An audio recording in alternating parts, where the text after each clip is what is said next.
Hello, everyone. Thank you for joining us today for the fourth session in our series, Margin Warfare: How Human Sellers Can Outsmart AI. I am Ariana Garcia, your host and the Vice President of Marketing Operations for the Rev Collective. Joining me again today are Kristen Westberg, a leading expert in GTM and B2B sales, and Brian Gray, the co-author of The Priority Sale and co-founder and CEO of Revenue Path Group.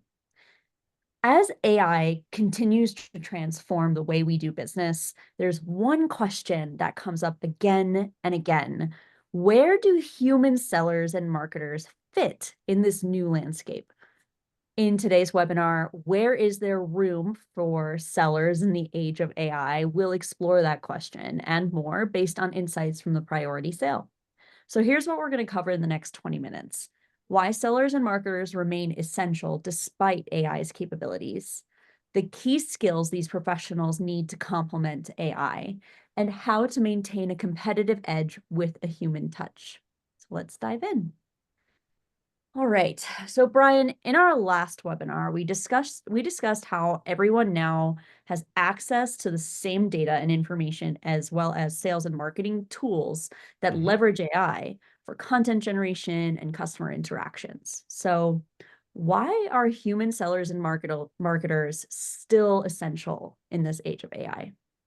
Yeah, we'll talk about how essential they're going to be, but let's really talk the ramifications of what AI is going to do to the market we live or we work in. You mentioned information, and I believe what we've evolved from is we went from the industrial age to the information age. We just inundated with people with information data. We're now entering the intelligence age, where the intelligence age means that intelligence in and of itself could actually achieve a level of free, right? So we've reached beyond information to where now intelligence is easily accessible. This is going to create a tremendous amount of change for the human seller.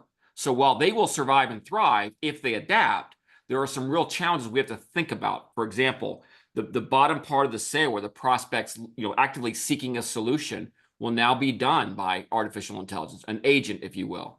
So that we have to think about the human sellers necessary, but we have to understand what AI is going to do, because what AI will be able to do, or if not doing now, is to be able to predict things. It's going to be able to rationalize things. It's going to be able to create intelligence around solutions. But what AI cannot do, AI cannot lead, AI cannot be provocative, and AI cannot influence. So we're starting to see where the human seller and marketer can be relevant and vital is in those three areas. Now, where does that place them in the sale? It places them much earlier in that buying journey. The last couple of times, Kristen, we talked about where and how we're going to enter a sale.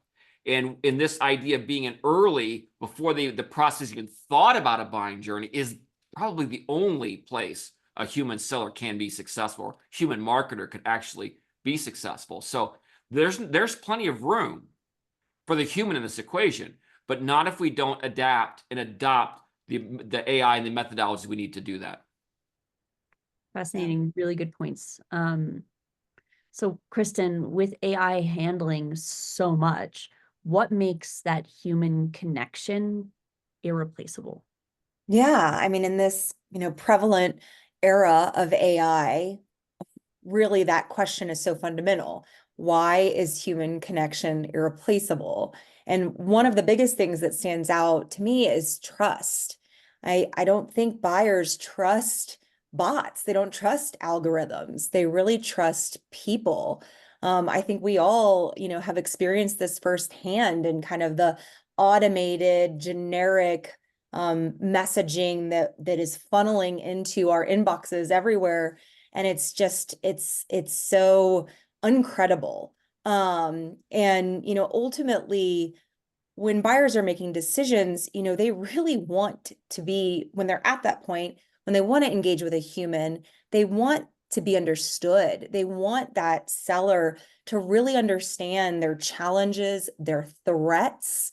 They want someone that's invested in their success and helps them navigate the complexities of decision making, especially when there are other stakeholders involved. So we've got some data. The Edelman Trust Barometer reveals a growing skepticism towards digital media and algorithms. over 60% of respondents said they trust information shared by people they know more than information from online platforms. And similarly, LinkedIn research shows that 84% of B2B decision makers start their purchasing journey by consulting their trusted network. So these are big trends, right, that underscore the importance of human connections in a time when buyers are increasingly questioning the authenticity of the AI-driven communication that is inundating them. And, at the same time, we're seeing like in this kind of, after 2020, yes, there was this kind of ballooning effect around like virtual remote work. We all realized, oh, we can do so many things on Zoom. We can do so many things like, behind our computer screen. And, we started to see some diminished attendance at events and conferences. Well, that whole trend is like rebounding now. You're seeing, event attendance, conference attendance, participation in peer groups, masterminds, all of the above, associations.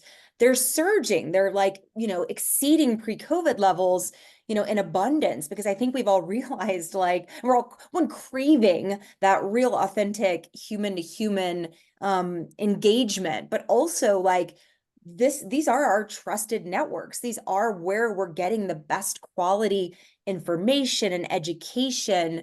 That's really having a comeback in this moment.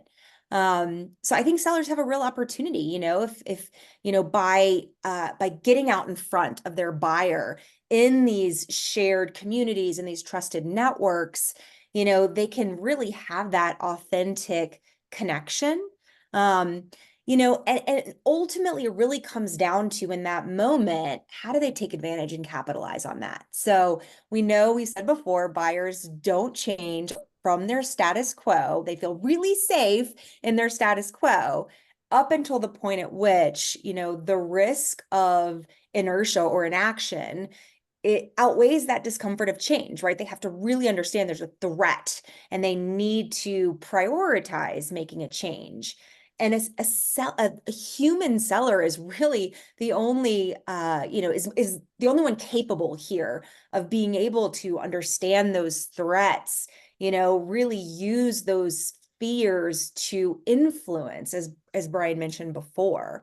And really that is the foundation of the priority sale, teaching our human sellers how to access and influence prospects before they're even shopping, right? Before they start that buying journey. Because as Brian said, AI really will be able to replace the procurement sale. They will be able to, both on the buyers and seller side. We were kind of talking about this before, like buyers will be able to use AI to do all of their research for them. I mean, you can literally do a competitive shop analysis, with AI, and it just can pull all this, public information, free information that's available, and help, even the buyer make their decision in that procurement sale moment when it's coming down to price and, very specific things like that. And all the solutions look like a commodity. And on the flip side, sellers, same thing. We'll be able to use those bots. We'll be able to use AI to really, respond to the procurement sale. So, being able to understand the priority sale approach, being able to access and influence prospects early, learning how to leverage neuroscience, connecting with that primitive brain, getting a prospect to now prioritize alleviating that threat and, kind of coming up with a solution to this problem is where that human seller is going to thrive. Absolutely. I mean, definitely underscoring how the priority sale methodology has only become more and more relevant as we go through these changes. Yeah. What are the key skills needed for sales and marketing professionals to work alongside AI effectively? Yeah, I think the number one skill to me is setting aside our limiting beliefs and setting aside our prejudices towards something like AI. Because one thing we can't stop is accelerating change.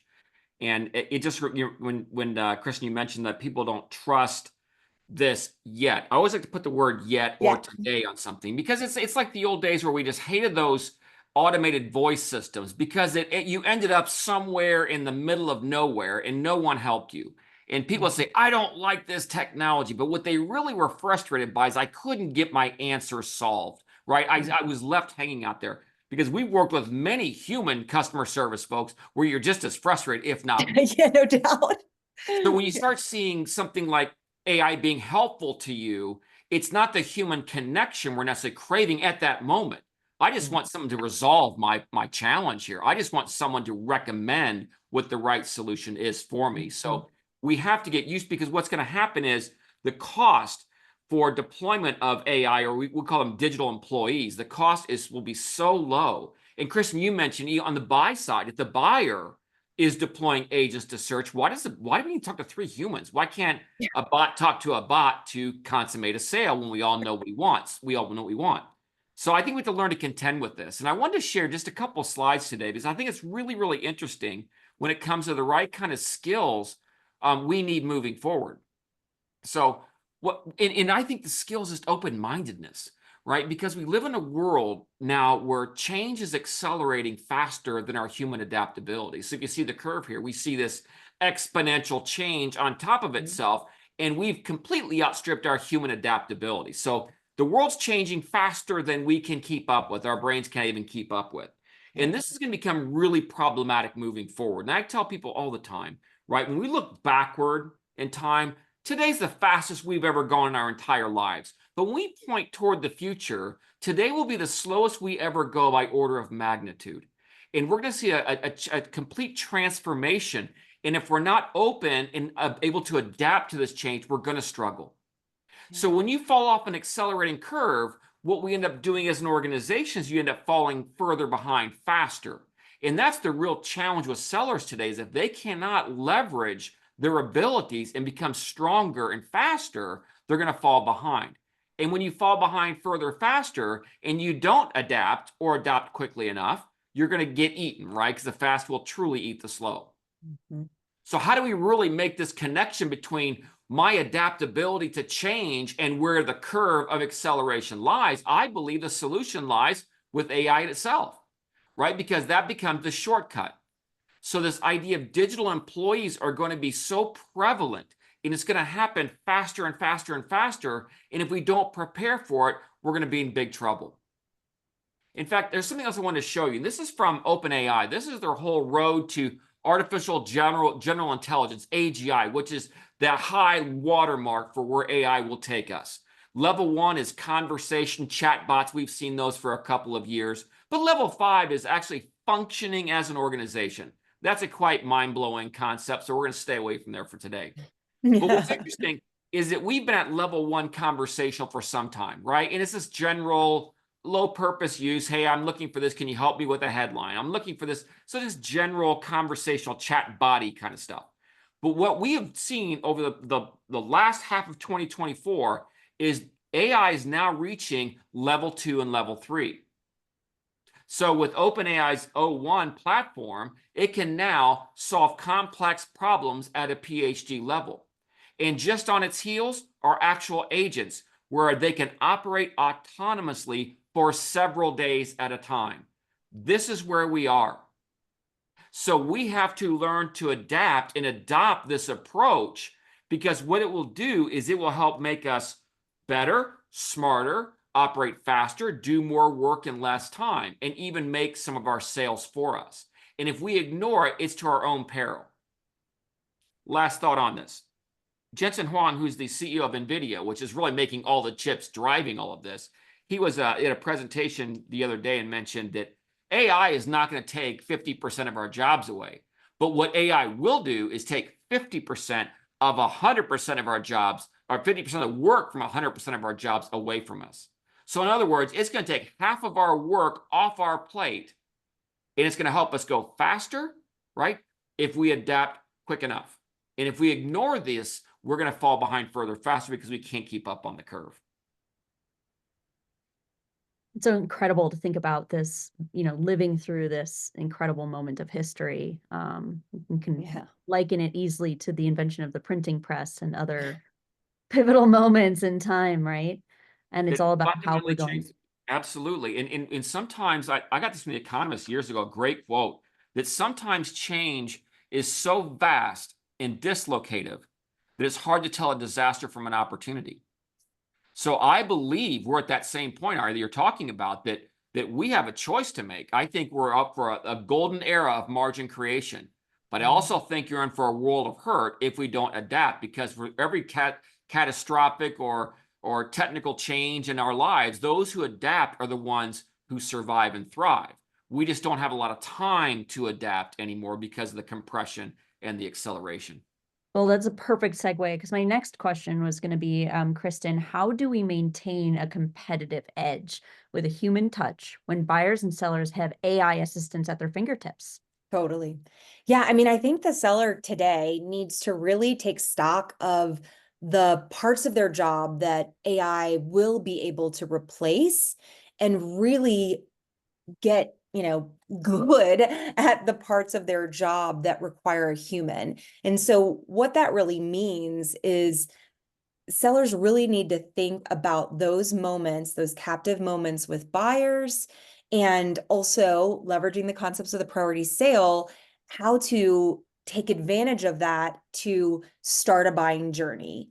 So we've already discussed before, that we know AI is going to come in and replace the procurement sale. We know that waiting for prospects to find us means that they've completed up to 83% of their own research, and likely using AI, as we already said. And they've reduced us to a commodity. And so obviously the whole point of this webinar series is to talk about margin warfare. And I'm really glad Brian just highlighted that, because if sellers sit back and just, again, wait for the procurement sale, wait for those leads to come in, do the work that AI can replace, and don't learn how to reframe, show real value to their buyer, then margins will go away. They will erode, and, game over at that point. So the seller, the modern seller needs to think about how they can uniquely complement the parts of their role that AI will take over. That starts by getting into those trusted networks. We already talked about how the buyer today is going to their trusted communities first, looking for insights, referrals, recommendations. So human sellers have the unique ability to capitalize on that. They can find those opportunities to access and integrate into those shared communities and get those introductions, those personalized introductions to their buyers, and even in those shared communities, when a buyer isn't actually looking, human sellers have the ability to get that introduction. Buyers will give them some of their time if they've been brought in by a trusted connection. I have a great example, just segue from today. Mary Grothy, the founder of House of Revenue, reached out to me last week and said, hey, you need to talk to this person. They have something really important that's going to help your business. And so when he reached out, I accepted the meeting, and I spent 30 minutes with him this morning, and we're regrouping this afternoon. It's like, it's that moment. We trust, there are people in our network that we trust. And even if we're not shopping for a solution, even if we're not in the middle of a buying journey, if someone we trust says, you need to stop what you're doing and you need to talk to this person, we make time for them. And that is not something that AI is going to be able to do. AI will be able to synthesize data, identify potential leads based on insights, and, all of those things. But, that trust, and that ability to be provocative and persuasive, that is what connects with human beings. That's what bring us to the table, get us to pay attention, and allow us to be influenced. I mean, going back to attention, I think that's one of the most salient points of all, is that, we are in this age of like information overload. I mean, we are being, attacked from all channels with all sorts of messaging, credible or not credible, but it is just coming at us so fast. We're doing our best to digest it, but at best we're skimming content. We're like, taking away small points, and we're always multitasking. I mean, usually if we're in a meeting or doing we're constantly multitasking because we feel like we're being more efficient, which we know is not really true. But ultimately, what human sellers have the opportunity to do, when they intersect or intercept a buyer, like at an event they're attending, through an association or community or group or peer group, whatever it is, right? Their buyer is fully present. Usually, if their buyer has taken time out of their day to listen to a presentation, to attend a networking event, to show up and join and participate regularly in a peer group, they're showing up to learn, to gather insights, to get recommendations, to share their own insights, etc. So they're fully present, and you have this beautiful captive moment. And so what becomes important is what you say, right? Because you have this opportunity to be influential. But if you show up like AI with information that your buyer can source anywhere on their own, that doesn't show your value to them. So I think the human seller, just to kind of put a bow on it, the human seller needs to learn how to work with AI. I think they are able to free up more time to do these truly authentic selling, activities that only humans can do.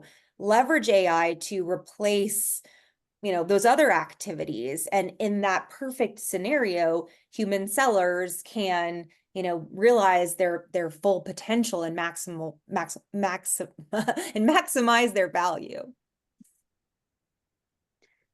So many good points there. I'd love to do just a recap of all our takeaways that we've talked about so far, because I feel like this has been a really, really great, dense session on some really important topics. So, we talked about how AI is revolutionizing sales and marketing, but the most successful professionals are the ones who can combine AI strengths with their human skills, like Kristen was just talking about. So sellers must gain earlier access to decision makers at higher levels to ensure they bring real value to the sales process.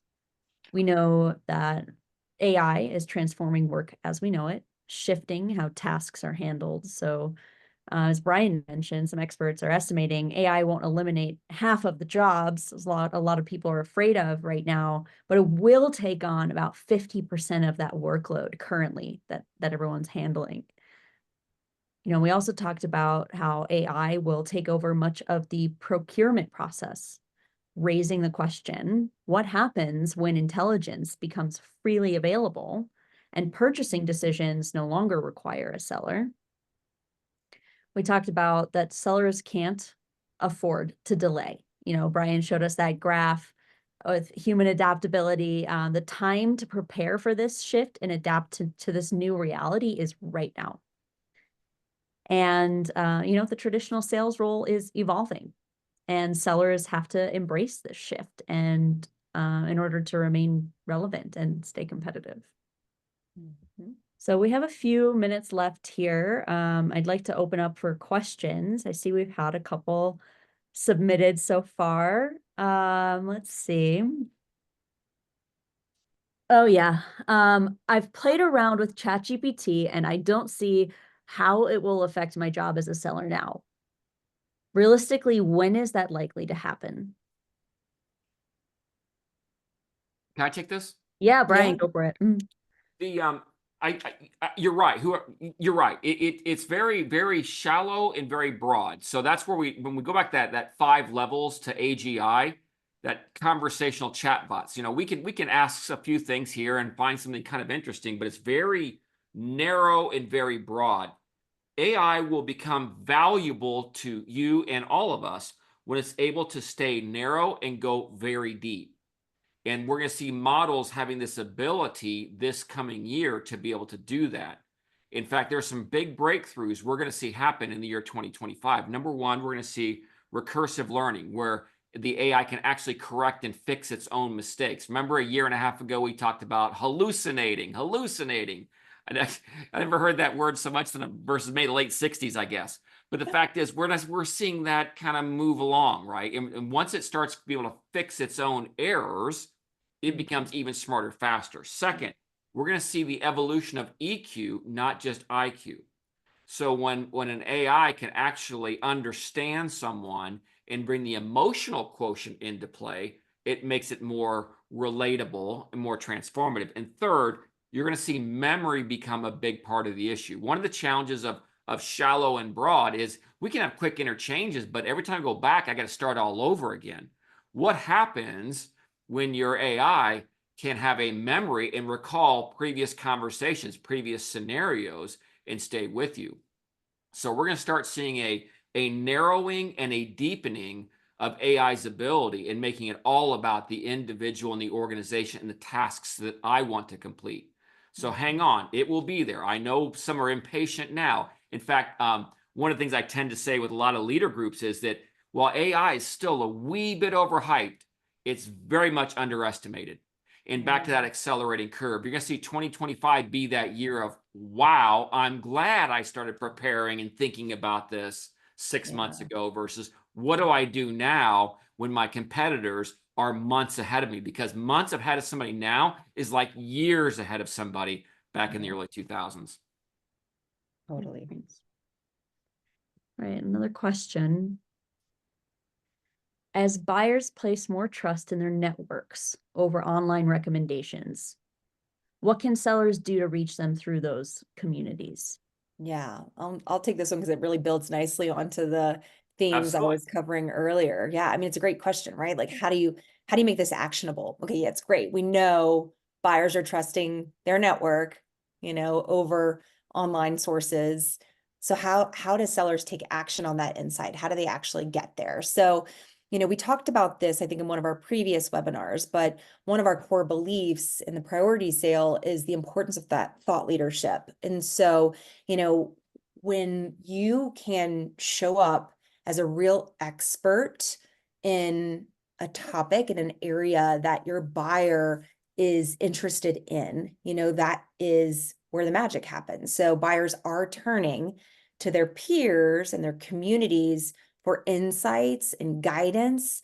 And what you need to do is ultimately get yourself positioned in those spheres, in those spaces, as a real thought leader in this area. So that's opportunities like speaking on stage at an event.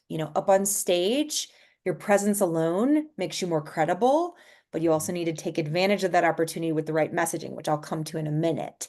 But also, taking all opportunities, speaking on podcasts, producing blogs, other kind of, thought leadership pieces, trying to get published by some credible publications that your buyer's likely to be following or digesting, right? Making sure your content is being distributed through channels like LinkedIn, where they could reach your prospects. So really important is not only to cement yourself as that thought leader, but also focus on the distribution of where your thought leadership is going to make sure it is reaching those communities where your prospects live. And then kind of building on that, right? When you have that opportunity, when you have their attention, what are you saying? How are you telling a human story, leveraging storytelling to ensure your buyer knows that you understand their challenges, the threats that are looming that are creating significant risk for them, and you can tell them that story in a way that really connects, that engages that primitive brain so they decide to pay attention and make you a priority. And what you do with that moment, the messages you convey are of utmost importance. And then last but not least, just knowing that your buyer is going to their trusted network first. There's a lot of tools you can use, like LinkedIn, to see, who your shared connections are, who could possibly make that call to your buyer to say, hey, you need to give Kristen 15 minutes of your time. She's got something really important that you need to hear. So you can see what organizations they're a member of, what, groups they follow, what individuals they follow, what companies they follow, right? So you can gather so much intelligence around what their communities are, and then develop your own approach and strategy for how to get into those communities with your message. Cool, great questions there. Really, really good questions. And that does bring us to time. So we'll wrap up. I want to thank you all for joining today's session on where is there room for sellers and marketers in the age of AI. We've explored the essential role of human sellers and marketers play in an AI-driven world and the skills needed to stay competitive and indispensable. From trust and empathy, big themes of today, to adaptability and data literacy, we've seen how human strengths complement AI's capabilities to create a winning combination. I don't want you to forget about the priority pitch challenge. Ask your team, if you only had 40 seconds with a prospect, what would you say? Submit your pitches to marketing@therevcollective.com by December 17th to receive a copy of the priority sale. This is a fantastic way to refine your messaging and evaluate consistency across your team. And don't miss out on the next session, the role of the human seller in the age of AI, which is happening on Tuesday, December 10th at 11 a.m. Mountain Time. And we're going to dive into the role of AI in sales and its impact on revenue and margins, which we touched on briefly today. We're really going to dive in on that next time, how human sellers can thrive in this hybrid model in relation to that, and strategies to develop and train your team for success in this new era. So thank you again for being part of this series, and we look forward to seeing you at the next session. Thanks, Thank Kristen. you. Thanks, Ari. Thanks, everybody. Thanks, Brian. Thanks, Kristen.